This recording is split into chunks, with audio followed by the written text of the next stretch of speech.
मध्य प्रदेश शासन नगरीय प्रशासन विभाग द्वारा अखिल भारतीय नगरीय संस्थान के माध्यम से शहर के 40 वार्ड के पार्षद एवं अध्यक्ष के लिए एक दिवसीय प्रशिक्षण शिविर का आयोजन स्थानीय अटल बिहारी वाजपेयी टाउन हॉल परिसर में किया गया, जिसमें भोपाल से आए पूर्व अपर कलेक्टर व कैपिटल प्रोजेक्ट प्रशासक रामेश्वर गुप्ता व जॉइंट डायरेक्टर अमर सिंह डांगी द्वारा पार्षदों को प्रशिक्षण प्रदान किया गया। पूर्व अपर कलेक्टर व कैपिटल प्रोजेक्ट प्रशासक रामेश्वर गुप्ता ने जानकारी देते हुए बताया कि मध्य प्रदेश शासन नगरीय प्रशासन विभाग द्वारा अखिल भारतीय नगरीय संस्थान को पार्षदों को प्रशिक्षण देने का कार्य सौंपा गया है, जिसमें हमारे द्वारा पार्षदों को प्रशिक्षण दिया गया है। इस प्रशिक्षण के माध्यम से पार्षदों की क्या भूमिका रहती है, पार्षदों के क्या कार्य होते हैं, किस प्रकार से उन्हें कार्य करना चाहिए, नगरपालिका की नियमावली क्या होती है, जिसमें छोटी से छोटी और बड़ी से बड़ी बातों को उदाहरण सहित समझाने का प्रयास हमारे द्वारा किया गया है। इस प्रशिक्षण के माध्यम से पार्षद निष्पक्ष कार्यप्रणाली से शहर विकास में कार्य कर सकेंगे। यहाँ कुछ सुझाव भी हमें प्राप्त हुए हैं, उन पर हम अमल कर उस पर भी कार्य करवाएंगे। इस प्रशिक्षण के पीछे यही उद्देश्य है कि पार्षद शासन के नियम अनुसार कार्य कर सकें। ये मध्य प्रदेश शासन नगरीय प्रशासन विभाग द्वारा अखिल भारतीय नगरीय प्रशासन संस्थान को ये काम सौंपा गया है और उसके माध्यम से हम लोग यहाँ प्रशिक्षण देने उपस्थित हुए हैं। मेरा परिचय है, मैं रामेश्वर गुप्ता हूँ। पूर्व में अपर कलेक्टर इंदौर एडीएम इंदौर रहा हूँ और मंत्रालय में आवास पर्यावरण विभाग में उप सचिव रहा हूँ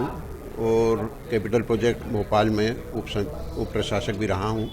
और नगरीय निकायों में मैंने काम किया हुआ है। इसी प्रकार हमारे साथ में वरिष्ठ एक जॉइंट डायरेक्टर रिटायर्ड नगरीय प्रशासन के अमर सिंह डांगी जी हैं,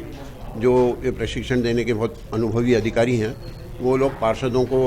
पार्षदों की क्या भूमिका होना चाहिए, उनको किस प्रकार कार्य करना चाहिए, पार्षदों के लिए और नगरपालिका की नियमावली इत्यादि क्या होती है, उस संबंध में प्रशिक्षण देने के लिए उपस्थित हुए हैं। और इसमें छोटी से छोटी और बड़ी से बड़ी बातों को अपने उदाहरणों से हम समझाने का प्रयास कर रहे हैं, ताकि नगर विकास के लिए और नगर में अच्छे से अच्छे कार्य वो कर सकें और निष्पक्ष भाव से कार्य कर सकें। इस प्रकार के प्रशिक्षण की व्यवस्था। सुझाव आप लोग जो देंगे उसमें जो हम सजेस्ट कर सकेंगे वो निश्चित रूप से करेंगे। कुछ सुझाव अभी भी उन्होंने दिया है, जैसे उदाहरण के लिए बताऊंगी, जो कि मैंडेटरी नहीं है, किंतु उन्होंने कहा है कि जैसे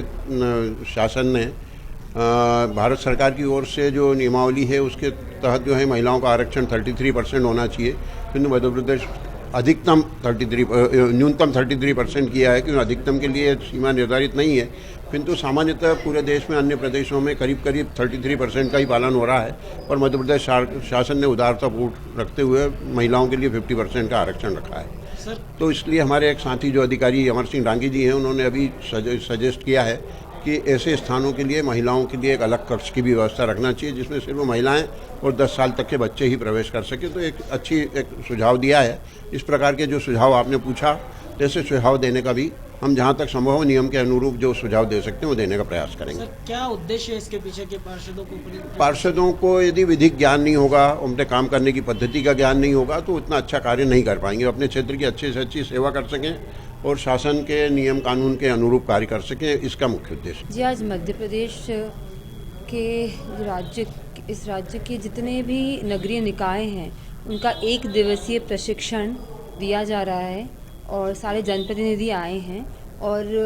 अच्छी बात यह है कि इसमें जो भी कर्तव्य हैं पार्षदों के, उपाध्यक्ष के, अध्यक्ष के, वो बताए जा रहे हैं। साथ ही जो अधिकार हैं वो भी बताए जा रहे हैं और कैसे हम जो नगर पालिकाएँ हैं उनको सुचालन और सुशासन कैसे हो उनका, उसके लिए उनका जो ज्ञान है वो हमें अपना अनुभव साझा कर रहे हैं और उनसे बहुत सारी बातें सीखने को मिल रही है कि कैसे हम आर्थिक वित्तीय जो हमारी आय है नगर पालिका की वो बढ़ाई जाए, कैसे शहर का विकास हो, कैसे लोकहित के काम हो और कैसे सामंजस्य बिठा के पूरी नगर पालिका, सारे पार्षद और अध्यक्ष उपाध्यक्ष सबसे पहले लोकहित रखें, अपने लोगों का हित उस पर उनका पूरा ध्यान हो और शहर के विकास के लिए वो काम करते जाएं। और साथ ही साथ जो ये नगर पालिका एक संस्था है, इसके लिए भी हमें न्याय संगत होना चाहिए कि अपनी संस्था को किसी भी तरह का घाटा ना हो और अपनी संस्था का ध्यान रखते हुए शहर हित के कार्य करने हैं।